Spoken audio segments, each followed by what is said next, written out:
Talent Initiative's first pledgers will be introduced as part of the next important milestone reached since the announcement of the program back in October 2022. After this session, the 7 first pledgers will appear on the Deep Tech Talent Initiative's website, namely JA Europe, Intel, Abodo, the Technical University of Cluj-Napoca, Generation, Computer Vision Center, and Tampere University, who are pledging over 500,000 talents under the initiative. My name is Zsuzsanna Bódi. I'm Innovation Officer at EIT, also a member at the Internal Deep Tech Talent Initiative Task Force, and your moderator for today. To set the scene, a quick word about the initiative first. The Deep Tech Talent Initiative is a flagship action under the European Commission's new innovation agenda, to which EIT contributes with its innovation community jointly and invites on board diverse stakeholders with the ambitious goal to skill 1 million people within deep tech fields over the next 3 years, directly addressing the gap that exists for skilled labor. The initiative's programs will be open to all training providers who can join by offering trainings in different deep tech areas to high school pupils, university students, and adult learners from all levels of industry. Before we start today's session, some housekeeping rules and review of the agenda. During the upcoming 1 hour, we will hear 2 statements from EIT Governing Board Chair Nektarios Tavernarakis and EIT Manufacturing Supervisory Board Chair Cecilia Barrow. Unfortunately, due to unforeseen circumstances, Commissioner Maria Gabriel for Innovation, Research, Culture, Education, Youth cannot participate during this press conference. So we will immediately turn to the panel discussion where some of the first pledgers, namely Abodo, JA Europe, and the European branch of Intel will be joining us for a short discussion. Finally, there will be time for questions to the pledgers and EIT Director Martin Kern. Please, during the session, you can already put your questions in the chat, or also at the Q&A session, you can raise hands. Please note also that this session is going to be recorded, and during the session, please turn off your camera. With that, I have the pleasure to give the floor to EIT Governing Board Chair Nektarios Tavernarakis to provide his statement. Thank you, Susanna. Ladies and gentlemen, thank you for joining us today. In just 5 months, we were able to rally a remarkable roster of new partners.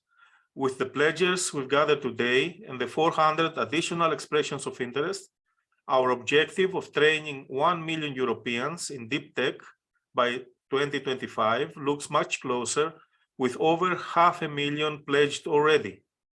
For that, I'd like to thank our new pledgers. That you are here with us today means that you share our vision for the future of tech. Our initiative will focus on making deep tech a force for good. It can make our cities more livable, our food and industry more sustainable, our energy more renewable, and our fellow citizens happier and healthier. And most importantly, it can help us keep our planet habitable. By joining the European Institute of Innovation and Technology and taking the pledge, you are part of the solution in shaping this new era. You will contribute to a key initiative aiming to train Europe's next generation of deep tech talent. As Europe's largest innovation ecosystem, the EIT and our entire community has gained significant experience in running unique education and training programs that combine tech and entrepreneurship skills tailored to the needs of the market. When our learners graduate as alumni of our programs, we make sure that they can bring their innovation to the market. These learners stay in our community as innovators, business creators, or valued members of their unique sectors. This is what makes the EIT the best placed EU body to run the Deep Tech Talent Initiative. We look forward to working closely with you to break down barriers in deep tech and STEM participation, especially for women, and to make these sectors more attractive to talent across Europe. Like us, you believe that unleashing this untapped innovation potential is the first step to solving some of our most pressing challenges and improving the quality of life of our citizens. You'll find that our dedication to this mission is what sets the EIT apart. We invite every European organization who shares our vision to join us and take the pledge. We are happy to have you, whether you are developing training activities, offering financial contributions, or otherwise supporting this initiative in any way you can. We will continue to be open to new pledges, to meet and even surpass our goal of 1 million Europeans trained. And we thank everyone taking the pledge with us here today. Thank you again. Thank you, Nektarios. I join you thanking again the pledgers who voted trust for this initiative between the first ones. And now I'm giving the floor to Cecilia Varol, EIT Manufacturing Supervisory Board Chair. It's important to highlight that EIT Manufacturing is the knowledge and innovation community behind implementing the Deep Talent Initiative, at least one of the core stakeholders, jointly by all the KICs within EIT. Cecilia, the floor is yours. Thank you, Susanna, and good morning to everyone. And not to repeat what Nektarios was saying, I would like to stress that EIT and the KICs, there are 9 of us now, we are in a landscape of very much fragmentation around the education, the research, and the startup communities. So that's why EIT and all the KICs make a big difference to cross this fragmentation and create good value for the European citizens. All the 9 KICs that exist out there, manufacturing is only one of them, are very innovative, rich communities.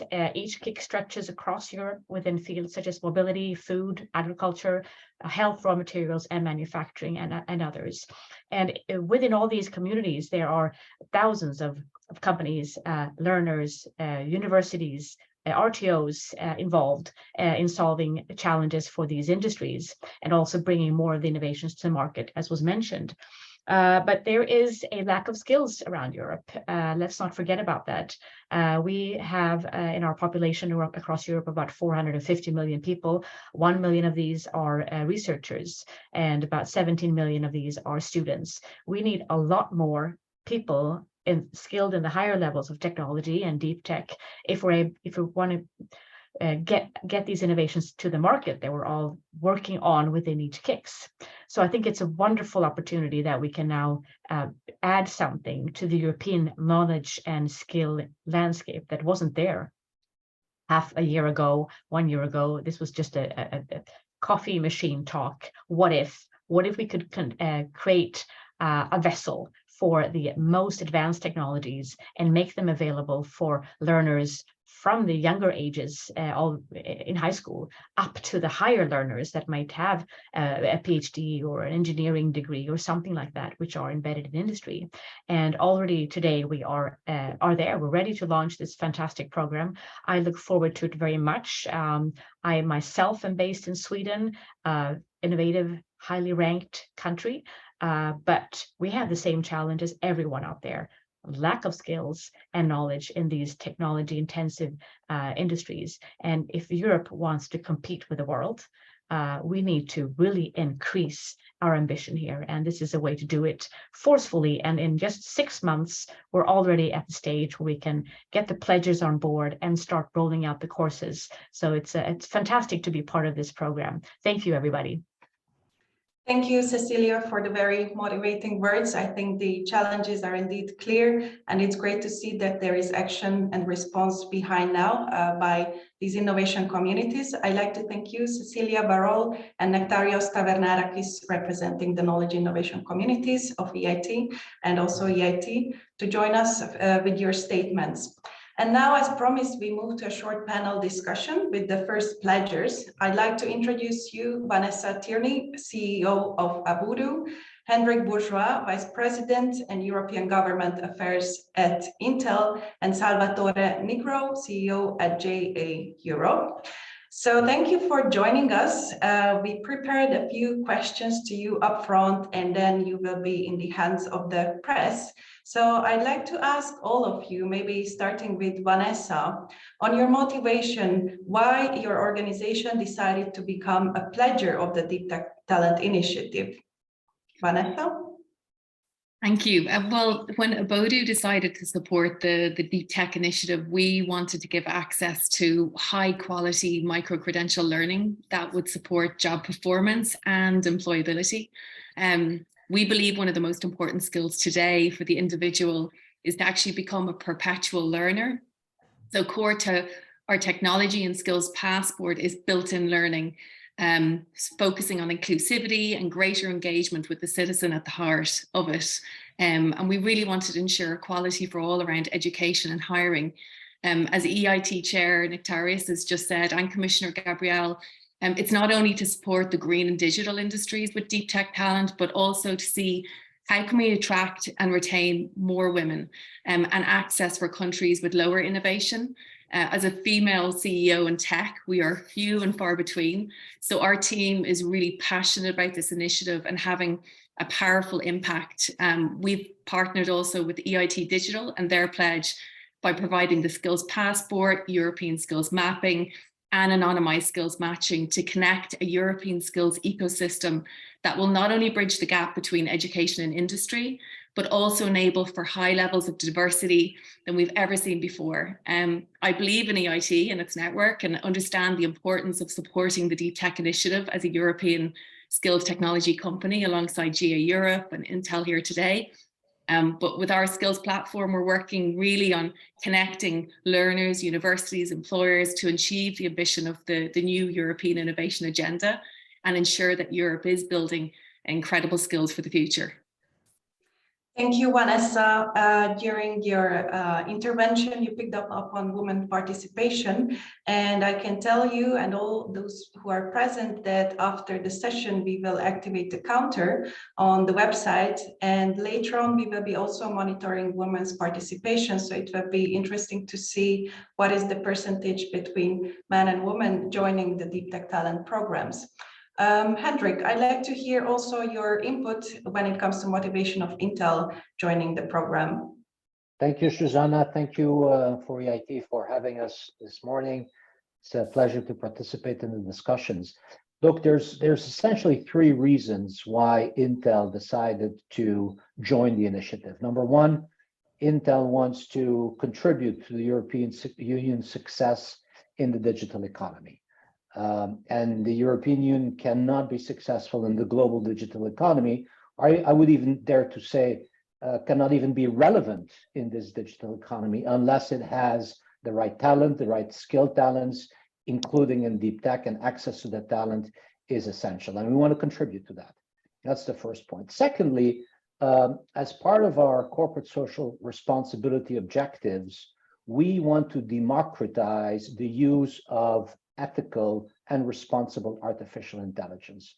We think that artificial intelligence holds the promise of significant productivity gains for society, and so it's part of our DNA. We want to democratize AI. We want to contribute to bridging the skills gap and bring that to a widest possible diverse audience of users.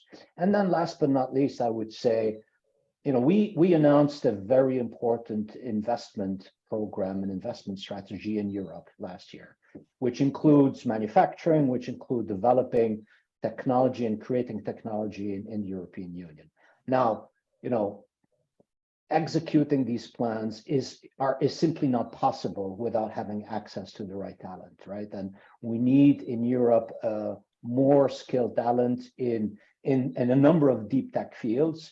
We think artificial intelligence is very important as well, also for the Internet of Things, for advanced manufacturing. This is what we do. This is what we will bring to Europe. And so, participating to this initiative was simply a no-brainer for us. So thank you.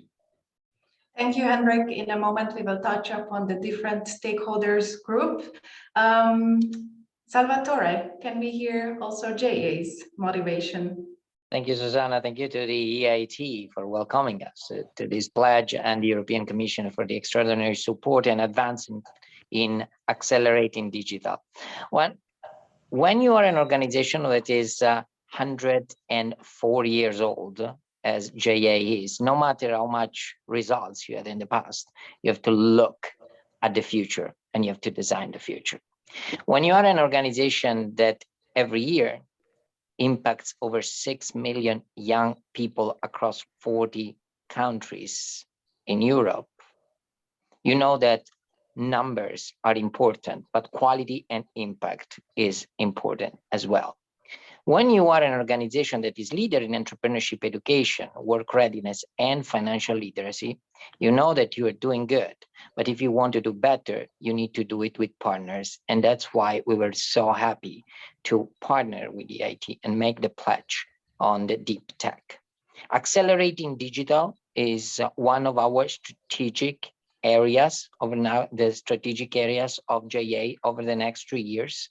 We know that through AI, through robotics, to the Internet of Things, to creating a new generations of European who is co-designing their future with us, we will be better off as a continent. We want to show that this old, good Europe is not necessarily so only old and good, but it's also a continent that knows what young people needs in 2050. And this is why we're posing the basis through this pledge to make that generation empowered to achieve their dreams. Thank you, Salvatore. Very inspiring and empowering invitation for all out there reaching for the stars. But now let's see how this training will actually happen. So besides that, the platform is slowly shaping up, and then courses are going to be accessible gradually on the Deep Tech Talent Initiative website. My next question is to you: how will you train the pledged talents under the initiative? And we know that you have slightly different stakeholder groups, so we are interested now in the how. Salvatore, I start with you this time. Your target group is mainly on secondary education groups. So please, how would you answer this question? When you want to innovate something, as I said, and you want to design the future, you also look at your past. So we look at our flagship programs and how can we integrate deep tech programs into that. One of these is the company program. We've been running the company program for over 100 years. Today, over 70,000 schools, educational institutions across Europe are doing it. So we asked ourselves, how can we include, embed into the company programs, also programs that are looking at modules that are looking into the future in AI, in robotics, and also in manufacturing, why not? So out of this, we will have 80,000 young people per year, per 3 years that are going through the company program. And then the innovation comes. It's not only an idea, but also how can we generate a response from the same youth? How can they provide solutions? It's not only about training and train on how to code. Everybody today can get those kind of training, but how you can transform learning into an experience. How can we elicit the creativity of the young people? And this is why we're going to do it with over 50,000 a year. This will come up to over 390,000 young people between the company program and the innovation camps that we are going to do it in various European countries. But we do not stop there. No matter how much the pledge is going to be today, it will never be enough. So that's why we look at really system change. And this is why we saw the ideas of young people that get so much interest by policymakers, by media attentions, when they were using artificial intelligence to help blind people to swim freely. That is, we experience it from our network of young people. When we saw how they were using robotics for physiotherapy, young people of 16 18 years old. We truly believe that they have that innovation. We need to capture it and we need to support it. And this is what we are going to do with this pledge. I'm also glad to see that we have, in addition to EIT, very much partners of JA around this table. Intel has been the first one in believing in JA Move, in including artificial intelligence in our programs. Bodo and Vanessa, who has been a JA alumni in the past in Ireland. She went through her programs many years ago. So probably also that entrepreneurial spirit and entrepreneurial mindset serve it to create this partnership today that we are launching, thanks to EIT that's putting us around the table. Thank you, Salvatore. Indeed, great minds think alike and come together under such ambitious initiatives as the Deep Tech Talent Initiative. Hendrik, the same question to you with a slightly different audience, since you're also engaged in professional education. What is your view on how to teach these deep tech skills? Yeah, thank you for the question. So we're going to offer our existing digital readiness programs to 100,000 individuals by 2025. These include a broad array of secondary students, university students, but also, people who are in continuing professional education. And our digital readiness programs are really providing artificial intelligence content and skills to diverse groups for the reasons that I explained in my other introductory remarks. But what I think is important, I think Salvatore already alluded to that, we do that through a network of government institutions, civil society players like JA Europe, and also obviously educational institutions and the universities. And so we partner with all of those stakeholders, not only to bring artificial intelligence content and the substance of it, but also softer skills. We think that's very important. We bring knowledge about collaboration, communication, leadership, ethics, very important, and also creativity, which I think is something that you really need when you think about artificial intelligence. So we're bringing train-the-trainer capacities and coaching skills so that we have a broader impact, because obviously we don't have ourselves all of the assets and the teachers at Intel. So what we do is we bring our programs to people who can then develop the curricula with the broader and diverse group of people. And thank you, Hendrik. Indeed, we could see even after the first set of courses, we started to publish that there will be very diverse set of variety of not only deep tech areas, but also target audience and the multiplier effects they can have through train-the-trainer programs, for instance. Thank you, Hendrik. And finally, Vanessa, your target group is mainly focusing on professional or employee trainings. So how do you approach the same question from Abudu's perspective? You're muted, I think still, yes. Apologies. So there was two approaches we were looking at. The first was looking at the level of person, so those that are maybe starting out in technology and had high ambitions. But the second was, how do we support this idea of perpetual learning and give everyone that customized, personalized L&D experience? So it's not just a course they do once off and leave and tick a box. And really, as part of this exercise, like Hendrik was referencing, how do we get people to understand the hard skills that they have, but also the human skills? Because as AI advances, it will be the human skills that come to the forefront.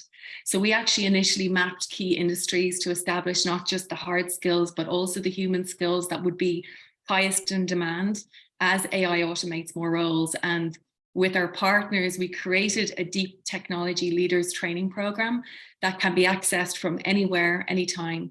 And it focuses on the development of 4 pillars and runs over 4 months. The new skills that a person would acquire is artificial intelligence, ML, machine learning, design thinking, entrepreneurship, programming, web development, leadership, and mentorship pathways. So Bodo will provide these courses through the Digital Skills Passport, enabling each learner to record all of these new hard and human skills as they're required and authenticated, which is important. We will then go on to map the skills mobility and the gap closing in real time. And with all of this amazing skills data, we can start more accurately predicting the future skills needs of deep tech. As Salvatore said, it's rapidly changing, so we need data in real time. We're going to be able to provide the learning community with a regular skills newsletter that will share the global insights and collectively access best practices for the beginning of this European Year of Skills. And we're just really excited about supporting the initiative and the impact that it's going to have, not just at a macro level, but right down to the individual level. Abodu was a European village startup ourselves. We launched from Ireland, and we've really embraced remote working. So as Cecilia was mentioning, that there's talent, and we know for a fact, in every corner of Europe. And I believe through this initiative, we can make it accessible to all and really revolutionize skills and build an unparalleled skills pipeline for the future. Thank you, Vanessa. You gave a real flavor what participants can expect from these courses. And indeed, the next focus, besides attracting pledgers, will be now on the talents, how to provide them the right information and also access to courses and skills matching they will be needing in the near future.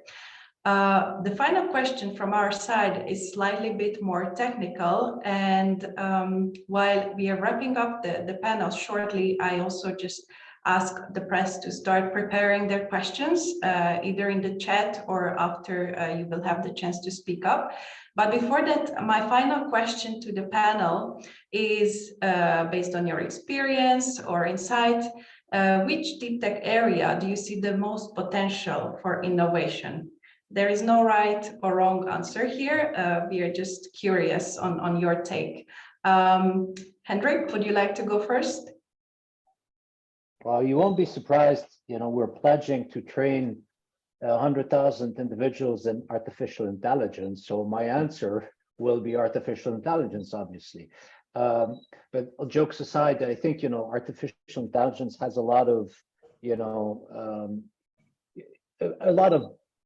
possible applications in different fields of deep tech, right? And so when you look at the types of fields that the EIT has identified as constituting together deep tech, artificial intelligence has potential to be in all of them, and machine learning in particular.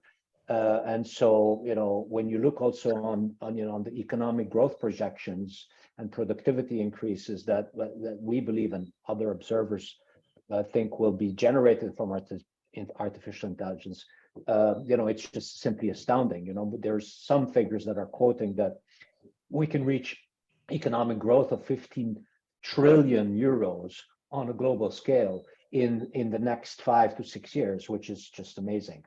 And of course, I'm also representing a semiconductor company, and deep tech is not possible, and advanced computing is not possible, advanced manufacturing is not possible, robotics is not possible without semiconductors, right? Semiconductors, are a necessary and very important input to all of those, deep tech technologies, deep tech, fields. And so I would say it's a combination of artificial intelligence and underneath lies the need to have access to, leading edge semiconductor and microchips. Thank you, Hendrik. Very clear indeed. Vanessa, what is your take? Do you have a different answer? It's slight change to Hendrik. I'm saying artificial intelligence, but I'm actually going to say with emotional intelligence. I think it's the combination of the two. And for a very long time, we've maybe looked at the two skills separately, but that's what's going to enable people to be employed in AI, being able to really anticipate, articulate, and convert and translate into the real world. And I think that if we can do combination skills training around that, and feeding in personality and behavioral assessments along with this amazing deep tech courses that are happening, I think that, we're unstoppable from a talent pipeline for Europe, really. Thank you, Vanessa. You got one like and even an applause from Hendrik. He's with you on this. Salvatore, what is your favorite one? Great partners think alike. So definitely it's artificial intelligence also for us. But in this case, it's linked up to human ambition to produce more artificial intelligence, human ambition to be one step ahead of the artificial intelligence. But also when we look at where we were just a few years ago on AI, we think that we have gone very far, but our belief is that we are just at the beginning of a huge revolution. So that human ambition to be always one step ahead, that ambition of Europeans to be one step ahead, it's perfect on this pledge for artificial intelligence. Thank you, Salvatore. Very exciting inputs. I'd like to thank the panel for your intervention, but please stay with us as the round of questions is just going to be extended in a bit. But before that, I'd like to invite on board Martin Kern, EIT Director, to wrap up the panel and also to provide his input to these topics. Thanks a lot, Susanna, and thanks everyone for joining EIT this morning to celebrate the first pledges made for the Deep Tech Talent Initiative. So first, of course, also thanks to Nektarios and Cecilia for setting the scene, and especially for the panel. I mean, Vanessa von Aboudou, Hendrik from Intel, and Salvatore from JA Europe, who has been with this initiative right from the beginning and also at our launch at Innovate last year. So it's really great, and I just want to take quickly stock what we heard today, what's the real meaning of today's discussion. But then, of course, let's also look ahead, because as several of you said, this is where we need to go and where we need to go fast. So first of all, we really find amazing that within less than 3 months of this initiative having started, we have reached 500,000 of pledges already. And that's, of course, thanks to the first 7 pledgers that joined the initiative. And I think this gives us reassurance that what we have created is highly relevant. But of course, it also means it's probably not enough, you know, while it's a great milestone to achieve so fast, and we didn't expect that. Obviously, we need to go higher and faster. And in this context, it's really great that we have already another 360 expressions of interest, so another 360 organizations across Europe who also interested to join this initiative. So this is huge. And it's amazing for us to see this type of response, which means we hit really the nerve. And you mentioned, of course, AI is one of the technology that is so fast transforming, innovating. And in that context, just want to repeat that, of course, we don't do that just to create the talents, the training for the industry, but ultimately this will translate into the solutions for the big societal challenges that we face. And while you know, we have now 7 pledges and the initiative just started. Of course, that doesn't mean EIT starts in this area, because you as pledgers, you're joining the EIT community with over 3,000 partners, 9 knowledge and innovation communities. So this is becoming very, very powerful ecosystem and network. So what's ahead going forward? What also have the pledgers signed up to?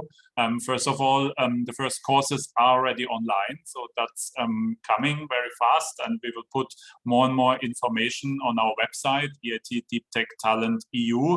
It took less than 3 months to launch all of this and to reach this 500,000. So you will see now a lot of momentum, of course, being created. We will also have weekly seminars, webinars to update everyone about what's going on with the initiative, who's joining.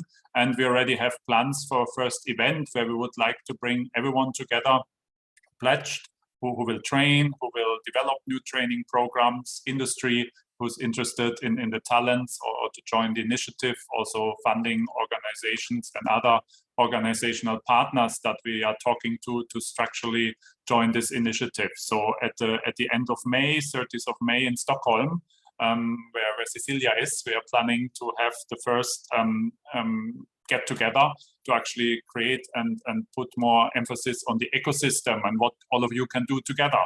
because it's great, of course, all the individual pledges and what you bring in, but the real value will be created for new cooperation. Eventually, after that, we will also have a call where we will incentivize this cooperation. So it's really worthwhile to join the initiative, and really proud of those who were brave to join right from the beginning. So this is what comes next. And thanks again for everyone who joined today to kickstart the DTTI initiative. Thank you, Martin. I think next steps are clear to all, very ambitious next steps. And with that, now we are moving to the questions and answers part towards the audience. So I see one question coming in from Julio about the certification of skills acquired on training. Will it be free for students? Which kind of levels will it have? So this is concretely addressing questions on the courses. So I think the answers are slightly different for all. Yes, maybe I'm going to start with Salvatore. Yes, indeed, it varies. We reach out to students from 16 years old over to 25 years old in this area for deep tech. So it will depend on the different modules and the different programs. In some cases, it does require certification. In other cases, not. One of the programs that also JA Europe is very proud of, that was done with the support of the European Commission, is the Entrepreneurial Skills Pass, which actually also will be linked up on assessing the entrepreneurial skills of the young people. So the question is, there's not just one certification, there are many, or there are none, depending on the advancement and the modules. Thank you, Salvatore. I'm going to move to Vanessa, and also just wanted to add that on the course catalog, we are applying some filters, so those interested can also search within the accessible courses, whether they are free of charge or there is a fee involved. Vanessa, please. The program that we've developed for the Deep Tech Leader program will be certified by ourselves, but we are actually in the process of doing a European standard certification in the coming months. So we'll be able to share that on the link when it's live. Thank you, Vanessa. And Hendrik? Yeah, so Bill, confirm that our programs, we offer them at no costs. Of course, we work with existing partners to ensure scale, and whether they're university institutions or civil society organizations, but most of them work with their own funding, and so certainly from our perspective, our content and our training programs are offered for free, and they reach, as I indicated, a broad array of students in secondary education and university education, and also in professional education. And thank you, Hendrik. Martin, did you want to add anything on the top of that? Only to summarize what the colleagues already said, that the courses are of a big variety and they're targeting all different levels. We have mapped out, you find that information in the website, what courses fall under the initiative overall. That's of course important for those who want to pledge, but of course also those who want to take these courses. So you have different levels of certification, types of training, and that's the whole point, to make it very rich. And in the beginning, to pull together all the opportunities, but then to grow them, to scale them, and not just to promote them mutually. This is what will be the value of being part of this initiative. Thank you very much. I see that Robin Bisson has his hands up. Please, Robin, introduce your question directly to the panel. Thanks, Susanna, and thanks to the panel for speaking today. So I'm a reporter with Magazine Research Europe, and I wanted to ask about, I wanted to kind of mention the fact that Maria Gabriel was in Silicon Valley last week, with the delegation from the EU aiming to attract US tech talent to Europe. So in that context, and the fact that the US has a kind of a more active, tech sector at the moment, has there been any discussion that, all of these people that you're training are potentially going to be attracted over to the US. And yeah, so have you had any discussions about that, and have you thought about the implications and how you might mitigate that? Thanks. Thanks, Robin, for the question. Indeed, there have been some articles circulated with actually positive feedback following the commissioner's visit in Silicon Valley. Given the connections between the programs, maybe I ask Martin first if he wanted to comment, and then I give the floor to the others on the panel. Yeah, I mean, maybe that's worth reminding. Thanks, Robin, for the question. On the whole origin of the initiative comes exactly from this insight and feedback, especially from industry, from European unicorns, and I think proudly from EIT, we also contributed to some of them being supported at an early stage. That, besides funding, market, many other elements, the access to skilled persons is a decisive factor for them to stay and grow in Europe. And this is at the very heart of this initiative. So we are, of course, keen to attract also from outside Europe talents who may be trained, but especially to train more tech talents in Europe. And that's where we start in the schools and, with JA Europe and others. I'm sure, Hendrik from Intel can also confirm how important that is. And that's, of course, an example of a company that may come from the US, but also be very strong and present here in Europe. So we feel this is actually reinforcing Europe's ecosystem very, very strongly. And if we don't work more strongly on the skills dimension, especially with this high potential technologies such as AI and many others that were mentioned today, that's when Europe will become weaker, and that's when maybe innovators, companies, startups, scale-ups will leave. So that's directly linked to what you ask about. Thank you, Martin. Add, if I may, Yeah.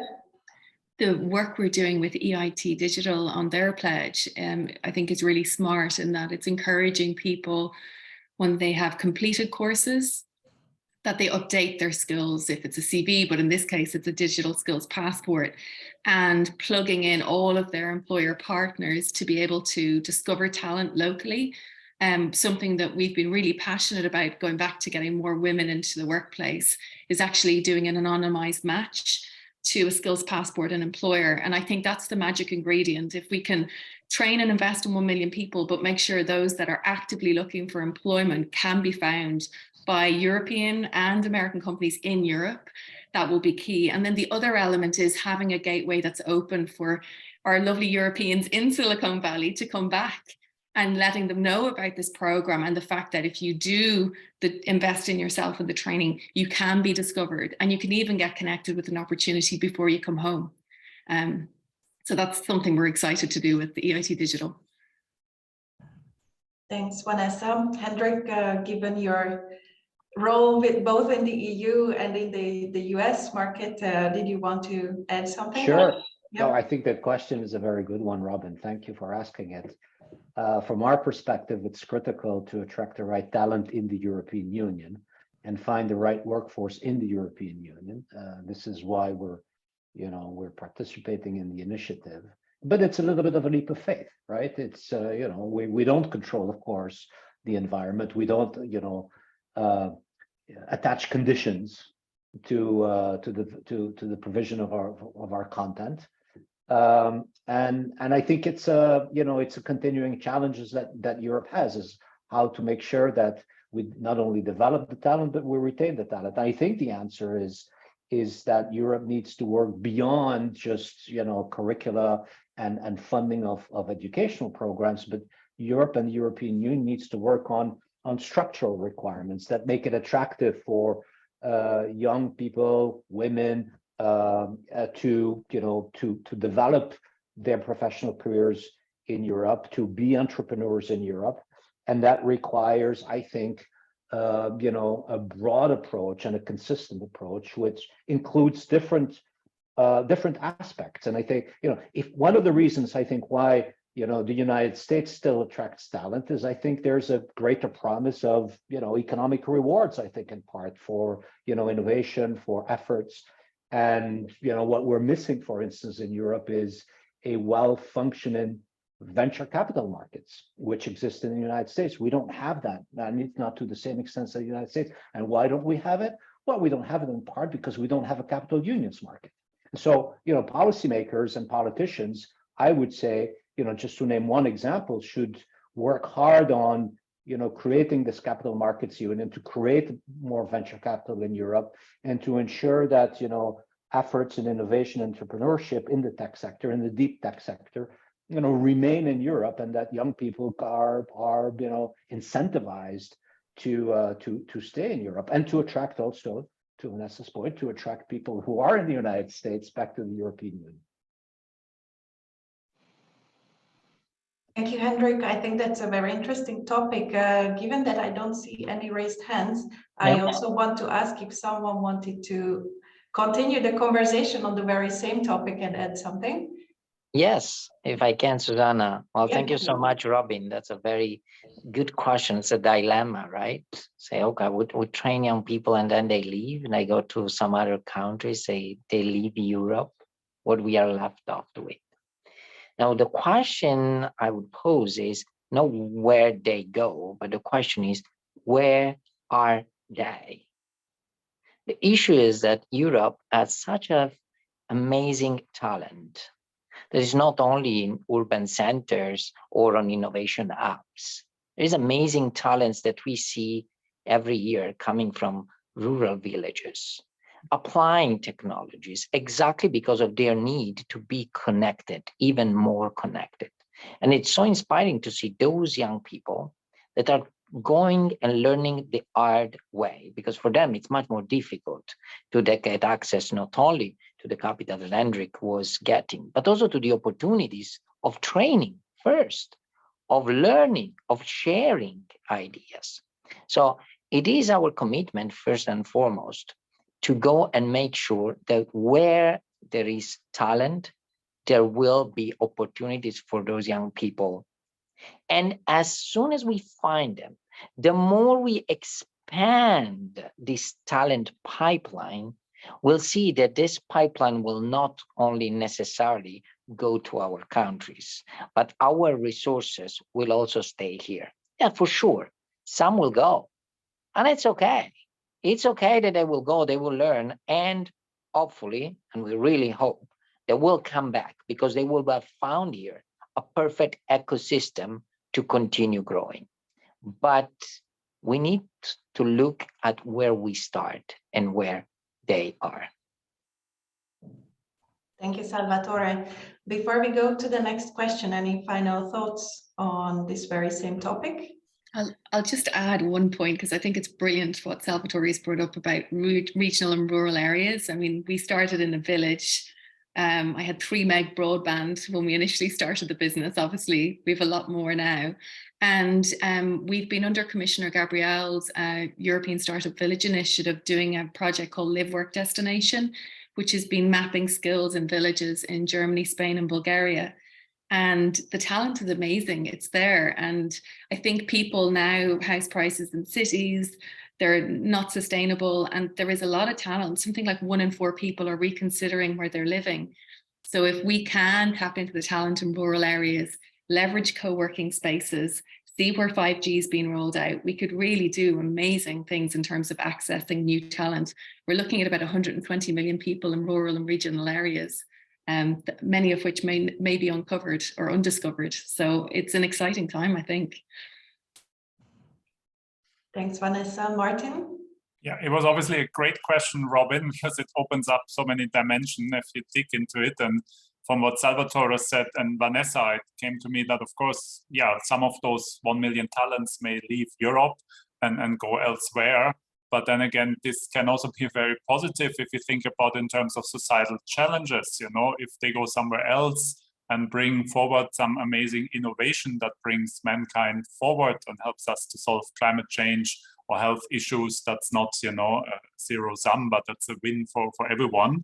But then, of course, it's also important to keep in mind that's exactly why we don't just want to focus on the training itself, and the persons trained, but offer them an ecosystem, to offer them the opportunity to go on, you know, and that of course EIT has already a fantastic ecosystem where they could go on and receive support for their startup or support linkages to investors, and of course continue their path with the EIT. And that's true for the individual learners, but it's of course also true for those organizations that pledge. You know, we hope this can also be an opener of the door to work more with the EIT on other issues. And of course, and that's coming back to the question about the Silicon Valley trip of the commissioner, and the visit there and the discussions that were had. Of course, this Deep Tech Talent Initiative is a part of the new European innovation agenda. So it's not sort of the only effort of the EIT or Europe, but it's really part of a package of measures and actions that can make Europe a more attractive place for innovators. So I think we also have to keep this in mind. Thank you. Thanks, Martin. The next question is from Julio Mirabals about the presential courses, and if you don't mind, I'm going to quickly address this one. So yes, I can confirm that the majority of the classes will be although online, but there will be in-person courses and trainings as well. That is an absolutely yes. And this way we still have some time for another question from Fiona, going back again to EU versus US talent. So the question is there any way of capitalizing on the recent job losses and treatment of employees when it comes to retaining EU talent versus US talent? Who would like to go first? I mean, it's just connecting to what Martin just said. I see Vanessa is getting ready. Yes, please. Well, thank you, Fiona, for the nice words. I think that it's that feeling when someone's let go. You know, we've all had the unicorn stories in the last few years in deep tech, and some are very public in the last 6 months in Europe, of mainly American companies having to let go because perhaps they grew too fast in the last couple of years. But I think if we think about the individual and understanding the support they're getting, perhaps there's an opportunity for this initiative to reach out to the employers that are having to let people go and inform them about this program, and inviting those individuals that are being let go into the program. And again, considering after they've finished their learning and training, the connection of the matching. Thank you, Vanessa. Hendrik, any further thoughts? I would just look, my point would be that, yes, you know, Vanessa is right. I mean, this is unfortunate that we see in certain sectors, and recently in the digital sector, you know, a lot of restructurings, a lot of, you know, job losses, a lot of companies been impacted by the recent economic downturn. And I think this is a place where I suppose Europe has more to offer than the United States. We have a, you know, a better social security, you know, network of protections, which has greater ability also to, you know, sustain individuals when they, you know, are put in a difficult position where they, you know, they suffer a job loss, and they can rebound back easier with what countries typically are offering in the European Union, which, you know, is much more difficult to offer in the United States. So in that respect, you know, I think it creates some positive, you know, dynamism that is helpful. Thank you, Hendrik. Final thoughts from panelist Salvatore? On this particular or in general? Well, you can address both, because I believe this is the last question we have time for today. I will just make the people who are in this call, and those one who will hear from us and read when we get out and make the buzz, just to close their eyes for a second and imagine what will be Europe in 2050. It will be a very different continent than it is today. But today, we're planting those seeds. Today, by investing into the new generations in deep tech talent, we are co-creating that Europe of 2050. This pledge is for 3 years, we know. But if already through these 3 years, we will impact as a pledge 1 million, and in these people here, I can see around the table, 500,000 already of young people that in 2050 will have already a next generations. So if they will be inspired today in innovating, they will transmit those values and those ambitions to their kids.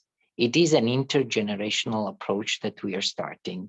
It is a designing of Europe of 2050. And thank you so much to EIT for bringing us together to do that. Salvatore, thank you for your thoughts. Martin, please, closing thoughts. Thanks, Zsuzsanna. Very hard to follow up on the vision Salvatore laid out on 2050, but I would just add one practical dimension, also coming back to Fiona's question, and that's what it requires to make that vision work, is of course the dimension of lifelong learning. And I think this is something also, we have another pledger who's not here today, but one of the first, the organization Generation, what they focus on, that some of the people who may have lost their jobs, and what Vanessa described, or those who actually don't yet have any skills in the area of deep tech, that's also an opportunity here to join and get that knowledge and get more familiar with something I think we all have to get used to, that this very, very rapid speed of technology change requires a permanent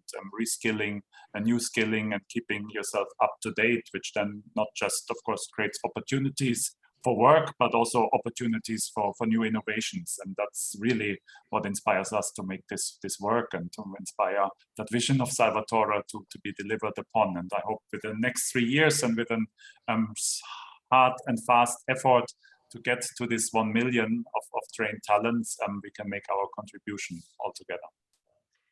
Thank you, Martin. And I'd also like to thank all the speakers and panelists today, and also for the press and participants being present. If you'd like to stay up to date with the Deep Tech Talent Challenge, please follow our social media, and particularly the EIT deeptechtalent.eu website, where we publish all upcoming events, community gatherings, and news about pledgers and courses. Exactly at 11:30 sharp, new courses, counter, and profiles just appeared on the website, so please consult it. Thank you again for being with us today, and see you next time.